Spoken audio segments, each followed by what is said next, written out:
বাইপাসে পথ দুর্ঘটনা, ভোরের আলো ফোটার আগে শহরে ফের দুর্ঘটনা। এক নাবালক সহ ৩ জন গুরুতর আহত হয়েছেন এই পথ দুর্ঘটনার জেরে। রুবি থেকে অভিষিক্তার দিকে যাওয়ার সময় একটি গাড়ি সুকান্ত মেট্রো স্টেশনের কাছে মেট্রোর একটি পিলারে ধাক্কা মারে, তাতেই আহত হয়েছেন ৩ জন।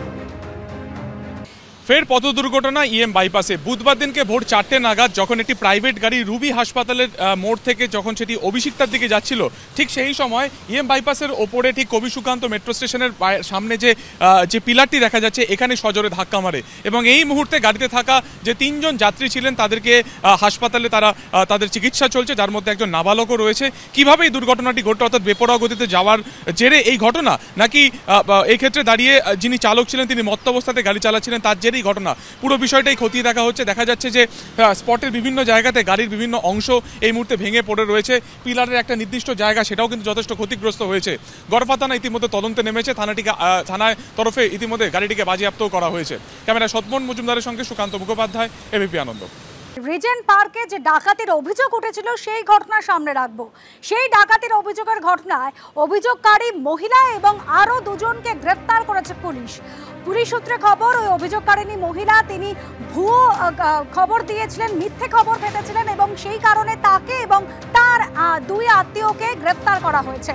আমাদের প্রতিনিধি আবির দত্ত আমাদের সঙ্গে রয়েছেন সরাসরি। আবির, ওই অভিযোগকারী মহিলা তিনি কিন্তু বলেছিলেন যে সোনার গয়না লুট করা হয়েছে, দুষ্কৃতীরা এসে তাকে ভয় দেখিয়ে।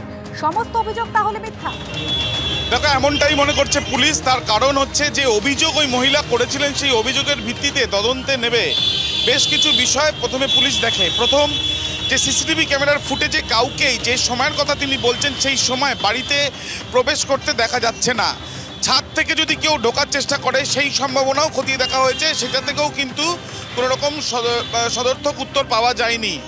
দ্বিতীয়ত, ওই মহিলাকে সামনে বসিয়ে যখন স্কেচ করা হয় 3বার তার তিনি যে ডেসক্রিপশন দিয়েছেন বা তিনি যে বর্ণনা দিয়েছেন সেই বর্ণনায় দেখা যাচ্ছে যে 3বার অন্যরকম ছবি আসছে।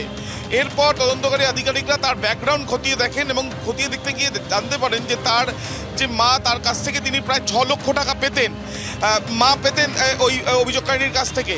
এবং সেই যে টাকা নিয়ে একটা বিবাদ ছিল বা টাকা লেনদেন নিয়েও একটা সমস্যার সম্মুখীন হয়েছিলেন ওই মহিলা। এবং এই যে রাজা নাগ বলে যে ব্যক্তি যাকে গ্রেপ্তার করা হয়েছে, তদন্তে তারা এটাও জানতে পারেন ওই মহিলা যখন স্বীকার করেন যে এই ঘটনা তিনি ঘটিয়েছেন, বিগত কয়েক মাস ধরে তিনি এই সোনার গয়না সেগুলো অন্য জায়গায় বিক্রি করে তিনি টাকা জোগাড় করছিলেন। সেই ক্ষেত্রে এই যে রাজা নাগ, সে তার পরিচয় জামাইবাবু, এবং সেই যে রাজা নাগ সেদিনকে সন্ধেবেলা এসে ওই মহিলার হাত বেঁধে দেন এবং তারপরে এই সোনার গয়না, যেগুলো প্রায় 150 গ্রাম সেই সোনার গয়না, সেখান থেকে সোনার গয়নার কিছু কিছু পার্ট সেগুলো সেখান থেকে নিয়ে নেয় এবং নিয়ে সেগুলো কয়েক মাস ধরেই সেখান থেকে টাকা নিজেদের কাছে রাখছিল। এই যে পুরো ঘটনা, সেই ঘটনায় চাঞ্চল্যকর অভিযোগ মহিলার তরফ থেকে করা হয়েছিল যে তার স্বামী এবং তার ছেলে নেই। সেই সময় 2 জন ব্যক্তি মুখে মাস্ক পরে তারা ভেতরে ঢোকে এবং তারপর ঢোকার পরে তার হাত বেঁধে দেয়, ধারালো অস্ত্র দেখানো হয়, তাকে ধাক্কা মারা হয় এবং তারপরে আলমারি থেকে গয়না চুরি করে নিয়ে যাওয়া হয় বা গয়না লুট করা হয়।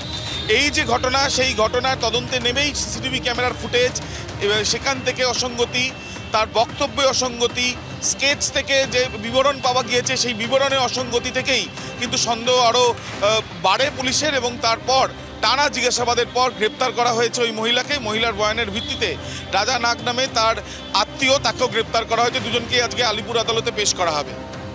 ধন্যবাদ আবির।